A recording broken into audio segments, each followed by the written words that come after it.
Sabi ni Senator Marcoleta kahapon, ligtas ka na. Hindi po ito totoo.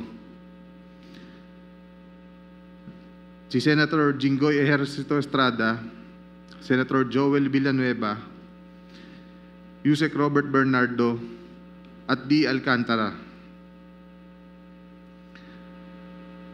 Si Senator Jinggoy po ay nagbaba ng 355 million ngayong 2025 sa mga ilang projects sa Bulacan.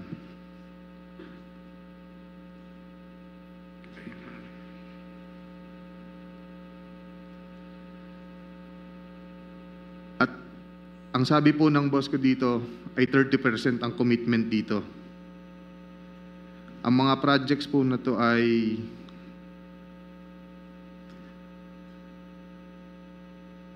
construction of flood mitigating structure with pumping station and floodgate phase 3 sa Hagonoy, Bulacan. Flood control mitigating structure with pumping station and floodgate sa Malolos, Bulacan. Hindi ko na po babasahin lahat to. Isasama ko po to sa aking written statement. No, mahalaga pong basahin yung buong listahan ng mga proyekto. Let me repeat it, Your Honor. First, construction of flood mitigating structure with pumping station and floodgate, phase 3, Barangay Mercado, Hagonoy, Bulacan, with an allocation of 60 million pesos. Number 2, construction of flood mitigating structure with pumping station and floodgate at Mambog Creek, phase 3, Malolos City, Bulacan, with an amount of 45 million pesos.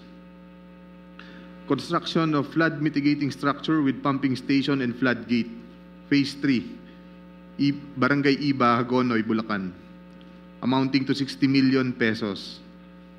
Construction of flood mitigating structure with pumping station at Calero Creek, phase 3, Malolos City, Bulacan, with an amount of 50 million pesos. Construction of flood control structure including pumping station and floodgate, phase 3, Barangay Mayto, Kalumpit, Bulacan, with an amount of 60 million pesos. Construction of flood mitigation structure with pumping station and floodgate at Barangay Santo Rosario Creek, phase 3, Malolos City, Bulacan, with an amount of 40 million pesos.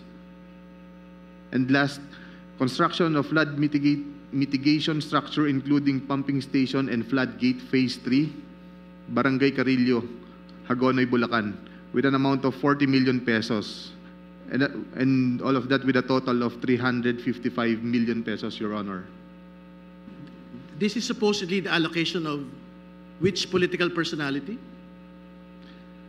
Senator Jinggoy Ejercito Estrada po, Your Honor. Thank you for the clarification. You can proceed with reading the handwritten statement. Mr. Chair, may I continue? Let him finish the handwritten statement. Pakitapos lang po yung handwritten statement ng pagbasa.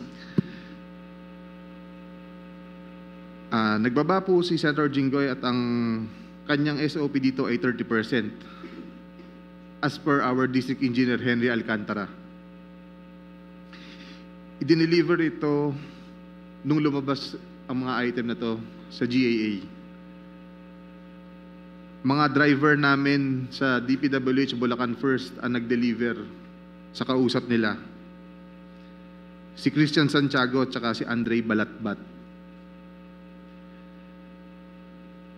Galing din ito sa utos ni D. Alcantara. Noong 2023 naman, ay naglabas ng 600 million si Senator Joel Villanueva at ang SOP nito ay 30% din.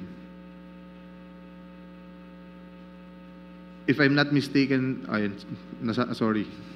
Pwede kong sabihin ko po kung anong mga projects to, mga line item din. Please proceed with disclosing the line items so the nation may able to tie the line item to the political personality involved.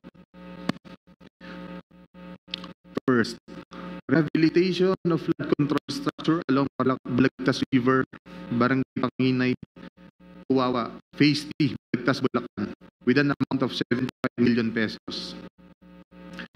Construction of Bukawi River Flood Mitigation Structure, Station 12, plus 589 to Station 12, plus 739, at Barangay Bambang, Bukawi, Bulacan, with an amount of 75 million pesos. Construction of Bukawi River Flood Mitigation Structure at Station 4, plus 204 to Station 4, plus 354, at Barangay Turo, Bukawi, Bulacan, with an amount of 75 million pesos. Construction of Bukawi River Flood Mitigation Structure at Station 3, plus 036 to Station 3, plus 236 at Barangay Kaingin, Bukawi, Bulacan. Construction of this also has an amount of 75 million pesos. Number 5, construction of Bukawi River Flood Mitigation Structure at Station 5 plus 466 to Station 5 plus 667 at Barangay Bunlo, Bukawi, Bulacan, with also an amount of 75 million pesos. Construction of Balagtas River Flood Mitigation Structure at Station 3 plus 533 to Station 3 plus 683 at Barangay Santol, Balagtas, Bulacan, with an amount of 75 million pesos also. Construction of Balagtas River Flood Mitigation Structure at Station 7 plus 654 to Station 7 plus 804 at Barangay Dalig, Balagtas, Bulacan, also with an amount of 75 million pesos. And last is the construction of Balagtas River Flood Mitigation Structure at Station 14 plus 124 to Station 14 to 200 plus 274 at Barangay San Juan, Balagtas, Bulacan, also with an amount of 75 million pesos, and all in all with a total of 600 million pesos. Can you state again for the record the total amount, and that this is the projects for which particular political personality? 600 million pesos last 2023 from Senator Joel Villanueva. Thank you. Please proceed with your handwritten statement. At ang SOP nito ay 30% din. Binigay din ito nung lumabas sa GAA at i-deliver sa bahay niya sa Bukawi ni D. Alcantara at dating hepe ng aming construction, si Engineer JP Mendoza. Si D. Alcantara namin ang masasabing chief implementor. Siya po ang kumakausap sa lahat ng politiko na involved dito. At least 3% po siya sa lahat ng projects na dumadaan sa opisina namin.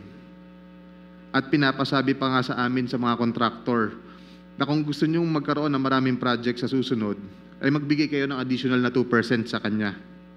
Parang finder's fee daw. Si D.E. Henry Alcantara po ang usually nagde-deliver sa mga politiko at kay Yusek Robert Bernardo po. Pasensya na po, ito pa lang po ang aking mga masasabi sa ngayon. Mabigyan lang po ako ng sapat na oras pagkakataon na makausap ang aking mga abogado. Handa na po akong maglabas ng lahat ng nalalaman ko pa. Maraming salamat po.